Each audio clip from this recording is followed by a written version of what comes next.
सुइया ने और डाल दियो पालना। तीन देवता त्रिदेव ब्रह्मा विष्णु महेश 6-6 महीने के बालक बन गए। माता ने पालने में स्थान दे दिया, प्रेम ममता दुलार करने लगी मैया। अरे मातायन सुइया ने डाल दियो पालना और झूली रहे तीनों देव बन करके लालना। मातायन सुइया ने डाल दियो पालना, झूल रहे तीनों देव बन करके लालना। माता ने सुइया ने डाल दियो पालना, झूल रहे तीनों देव बन करके लालना। बन करके लालना जी, बन करके लालना, बन करके लालना जी, बन करके लालना, बन करके लालना, बन करके लालना। माता अनसुईया ने डाल दियो पालना, झूली रहे तीनों देव बन करके लालना। माता अनसुईया ने डाल दियो पालना, झूल रहे तीनों देव बन करके लालना। माता अनसुईया ने डाल दियो पालना, झूल रहे तीनों देव बन करके लालना। माता ने बालक बना दिया, पालने में झुला रही है। मारे खुशी के माता फूली न समाए, मारे खुशी के माता फूली न समाए, मारे खुशी के माता फूली न समाए, खुशी के माता फूली न समाए। गोदी मलती कभी पलना झुलाए, गोदी मलती कभी पलना झुलाए, गोदी मलती कभी पलना झुलाए। हाजी नाच रहा तन मन, तो तीनों देवताओं को माता प्रेम ममता दुलार कर रही है। अरे नाच रहा तन मन, तो पूछे कोई हाल ना, झूले रहे तीनों देव बन करके लालना। नाच रहा तन मन, तो पूछे कोई हाल ना, नाच रहा तन मन, तो पूछे कोई हाल ना, झूल रहे तीनों देव बन करके लालना। माता अनसुईया ने डाल दियो पालना, झूल रहे तीनों देव बन करके लालना। माता अनसुईया ने डाल दियो पालना, झूल रहे तीनों देव बन करके लालना। स्वर्ग लोक छोड़ मृत्यु लोक में पधारे, स्वर्ग लोक छोड़ मृत्यु लोक में पधारे, स्वर्ग लोक छोड़ मृत्यु लोक में पधारे। ऋषियों की कुटियों में करते गुजारे, ऋषियों की कुटियों में करते गुजारे, ऋषियों की कुटियों में करते गुजारे। अरे आज पड़ा भारत की, आज पड़ा भारत की नारियों से सामना, झूले रहे तीनों देव बन करके लालना। ओ आज पड़ा भारत के देवियों से सामना, झूल रहे तीनों देव बन करके लालना। आज पड़ा भारत की नारियों से सामना, झूल रहे तीनों देव बन करके लालना। माता अनसुईया ने डाल दियो पालना, झूल रहे तीनों देव बन करके लालना। मातायन सुइया ने डाल दियो पालना, झूल रहे तीनों देव बन कर के लालना। तो सती और यति इनके आगे तो भगवान की भी नहीं चलती। भगवान को भी इनके अनुकूल कार्य करने पड़ते हैं। माता ने त्रिदेवों को, ब्रह्मा विष्णु महेश तीनों देवताओं को बालक बनाकर अपनी गोद में खिलाया। वो सती हैं। यति केवट है। केवट ने भगवान से जो कहा सो करना पड़ा, जैसे जैसे कहा वैसे वैसे। और जो कहा केवट ने भगवान सुने प्रेम से। तो ऐसी ही सती नारी हैं जिनका नाम वृंदा है। जब वृंदा जी का विवाह हुआ जालंधर के साथ, जब से जालंधर के जीवन में वृंदा आई, तब से जालंधर एक भी युद्ध नहीं हारे किसी से। इंद्र से युद्ध छिड़ गया जालंधर का। इंद्र के पक्ष में देवता भी लड़ने के लिए आए, यहां तक कि भगवान शंकर भी आए।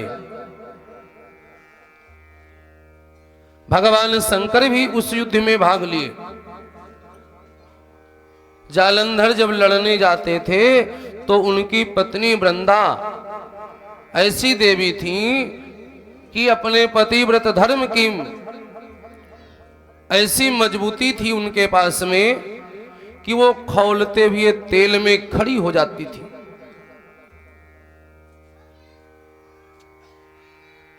और यहां महिलाएं ठंडक होती तो कलश पूजने नहीं आ पाती बेचारी, ठंडक में गली जा रही है। घर से जाति जलंधर गाढ़ी और रहती तपत तेल ती ठाढ़ी। खौलते हुए तेल में वृंदा खड़ी हो जाती थी। जिस आदमी की पत्नी धर्मवान है, मेरी माता बहनों बड़ा ध्यान से समझिएगा, जिस आदमी की पत्नी धर्मवान है वो आदमी दुनिया के किसी भी कोने में चला जाए कभी किसी से परास्त नहीं होगा। ना बिजनेस व्यापार में, ना नौकरी में असफलता तो उसके जीवन में आएगी ही नहीं। और जिस आदमी के जीवन में कोई दरिद्री औरत है, माफ करिएगा माता बहनों, बुरा ना मानना कि स्वामी जी ऐसे शब्द का प्रयोग करते और क्या कहे और क्या शब्द हो सकता है, तो आप बता देना फिर।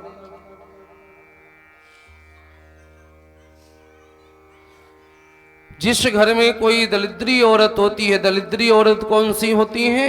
हर बात में लड़ाई, हर बात में रोना, हर बात में रोना धोना। वो अकेले रो नरक के समान होती है। अकेले वो घर में हो, पूरे घर को नरक बना के रख देती। थोड़ी सी बात घर में कलह शुरू। तो जिन घरों में, जिन पुरुषों के जीवन में कोई ऐसी देवी आ जाए जो बात बात पे लड़े रोवे, उस आदमी का कभी विकास नहीं हो सकता। जहां सफलता मिलने वाली होगी वहां पर भी वो जाकर असफल हो जाएगा।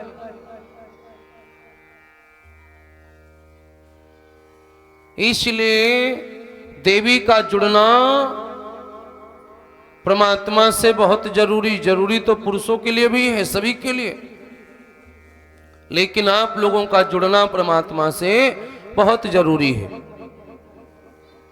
वृंदा भगवान नारायण की भक्ति करती है तो उन्हीं से तो उनको शक्ति मिलती है, और उसी शक्ति का प्रयोग कहां हो रहा है? पति के जीवन में। आप भगवान की कथा सुनती हैं, आप यजमान बनती हैं, आप पूजा करवाती हैं, आपको जो परमात्मा से कृपा मिलती है ना, वो कृपा किसे मिलेगी?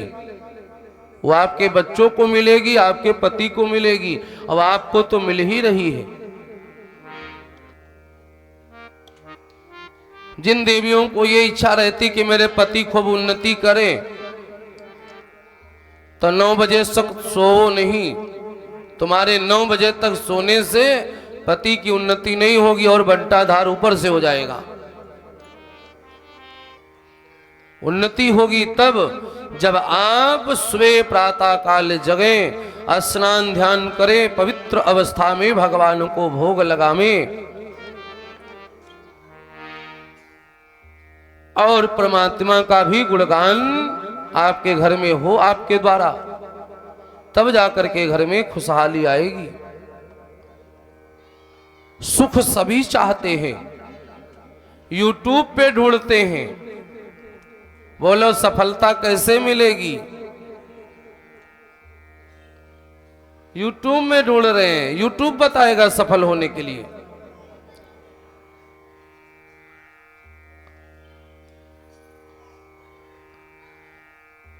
यूट्यूब पे पूछते बताइए घर में धन की बरकत कैसे होगी? तो ये सब पूछने से नहीं चलेगा, करना पड़ेगा। बिना किए कुछ मिलने वाला नहीं है। घर को घर बनाना है, घर को सुंदर बनाना है, तो आपको परमात्मा से अपने परिवार को जोड़ना होगा। क्योंकि जिस घर में परमात्मा जुड़ जाते हैं, जिस घर में परमात्मा का भजन, परमात्मा की भक्ति आ जाती है, उस घर में सदैव लोग सुखी रहते हैं। घर में तुलसी का पौधा लगावें। तुलसी सभी के घर में होनी चाहिए। प्रसादी भगवान को भोग लगावें तो तुलसा दल डाल करके भगवान को भोग समर्पित करिए और शाम को एक दीपक प्रज्वलित करिए। दीपक केवल प्रकाश ही नहीं देता, दीपक भगवान हमारे जीवन का अज्ञान और अंधकार ये दोनों हर लेते हैं। इसलिए दीपक घर में प्रज्वलित करना चाहिए। हिंदू वैष्णव है, उसके घर में तुलसा दल तो होना ही चाहिए, तुलसी का पौधा तो होना ही चाहिए। यदि आप वैष्णव हैं तो आपके घर में कुछ चीजें हैं जो अनिवार्य हैं। तुलसी का पौधा अनिवार्य है। आपके गेट पर स्वास्तिक इत्यादि कुछ बना होना चाहिए। विभीषण के गेट पर राम नाम लिखा था, वो लंका में रहते थे, अब लंका में नहीं है। यहां आजादी है, वहां तो आजादी भी नहीं थी राम नाम कहने की। स्वास्तिक चिन्ह बने हो, शुभ लाभ।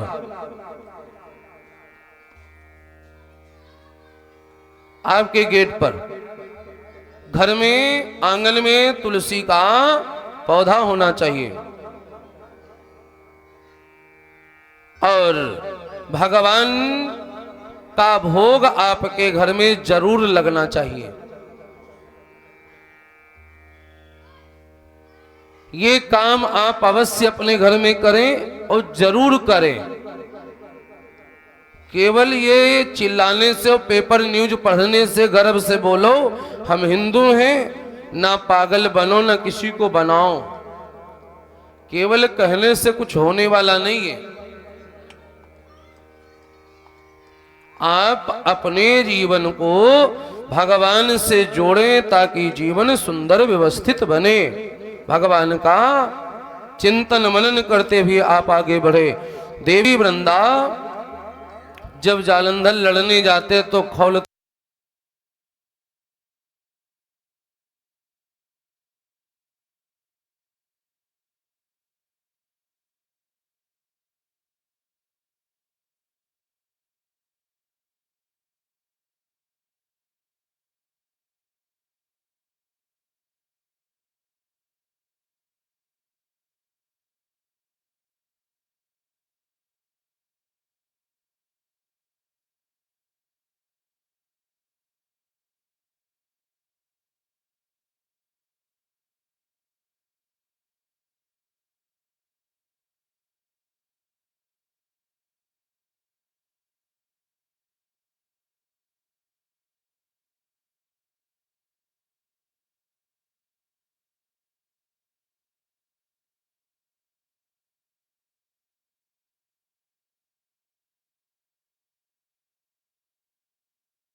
है उतने दिन पति पत्नी में बोलचाल नहीं रहा है।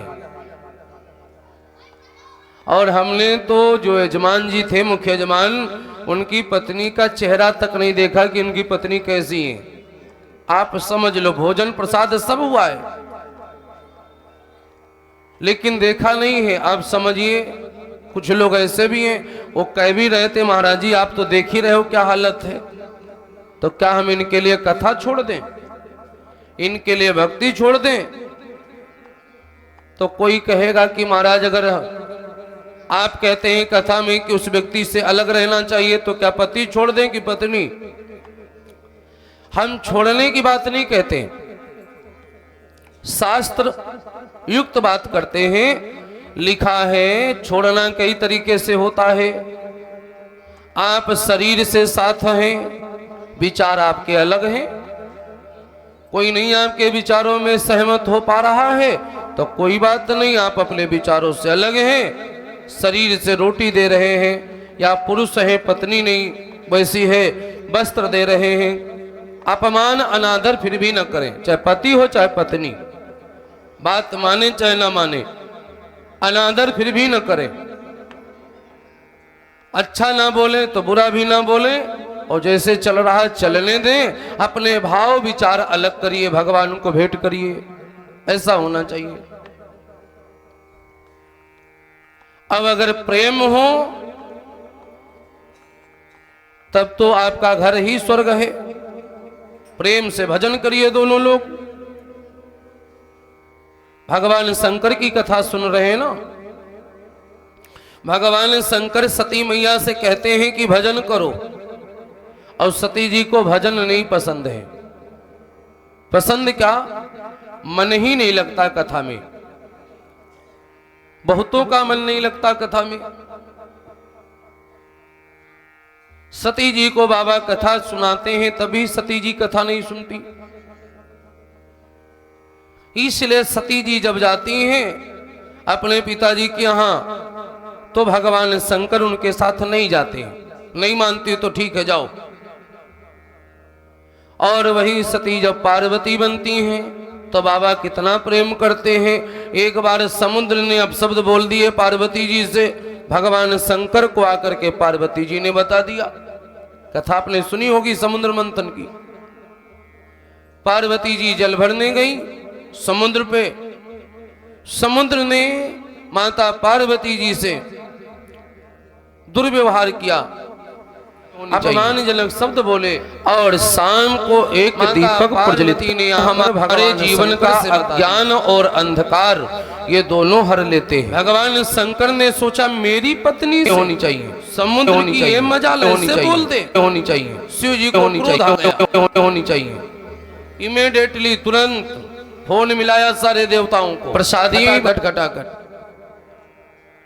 पहले भी फोन होता था, हृदय रूपी फोन, याद करते थे भगवान। महादेव याद किए, सब देवता को बनाओ, क्या हो गया, तुरंत बुलाया है महादेव ने। सब देवता हाजिर हुए। बोलो भगवान क्या करें, क्या आदेश है? बोले ऐसा करो, ये समुद्र मत डालो, समुद्र मत डालो। समुद्र ने अपमान किया है पार्वती जी का। देवता लोग सोचें कि शंकर जी देवादिदेव हैं, मना भी कर नहीं सकते क्योंकि अभी तो क्रोध में है, जो मना करेगा उसकी भी खैर नहीं। तब क्रोध में है, मना नहीं कर सकते। और इतना विशाल समुद्र को मथे कैसे, कोई मटकी में दही है, उतने दिन पति पत्नी में बोलचाल नहीं रहा, समुद्र कैसे मथे?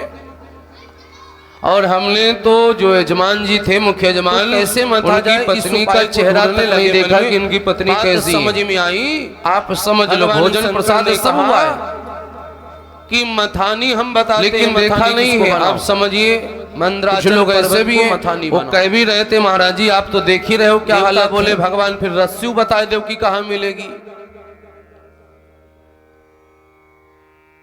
मथने के लिए रस्सी भी तो चाहिए, तब रस्सी बता दो भगवान की, रस्सी कहां मिलेगी? तो कहा अपने शेषनाग है, शेषनाग को लपेटो। अब महादेव का आदेश देवता करे तो क्या करे, महादेव जी का आदेश शेषनाग से विनती किए लपेटने के लिए। शेषनाग जी ने कहा ठीक है लपेटो, भगवान के काम आ जाए, इससे बड़ी बात क्या है। देवता लोग बोले कि देखो शेषनाग जी गड़बड़ न करना। तो शेषनाग जी ने कहा देखो इसकी गारंटी कोई नहीं है, जब दबाव पड़ेगा क्रोध आएगा तो फुफकारेंगे तो है, फुसकारेंगे तो है, तो क्या निकलेगा, विष ही उगलेंगे। तो उसकी गारंटी नहीं है।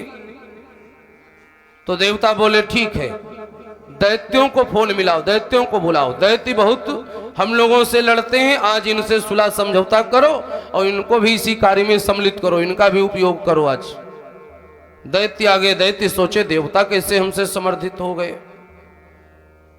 देवता समर्थित होते नहीं दैत्यों से, दैत्य समर्थित नहीं होते देवताओं से।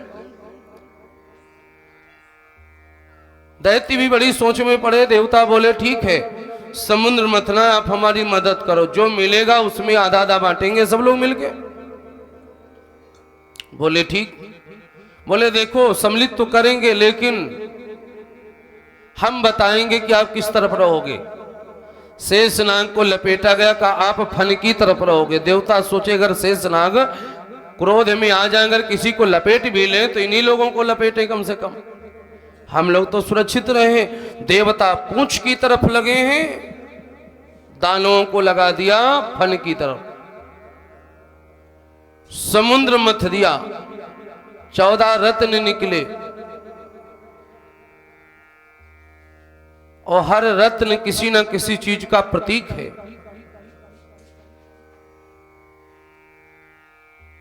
जैसे अमृत निकला है,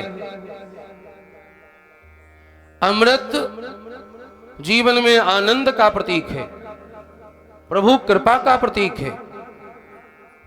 लक्ष्मी जी निकली है, लक्ष्मी जी वैभव की प्रतीक है, संपन्नता की प्रतीक है।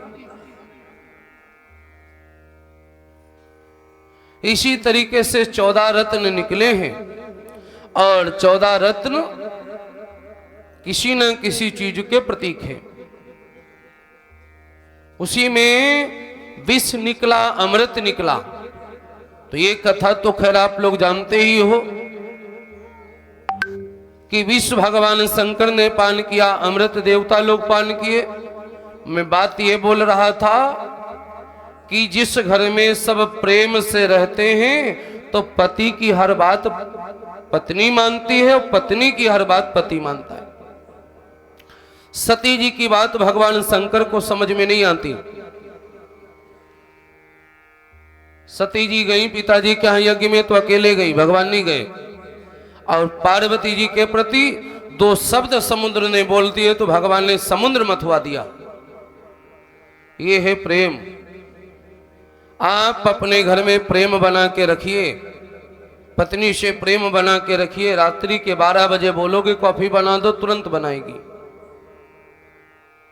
आदमी से प्रेम बना के रखें, आप बोलेंगे हमको ये चीज ला दो तो चाहे 10 किलोमीटर दूर मिले, आदमी तुरंत लेने जाएगा और लेकर ही आएगा।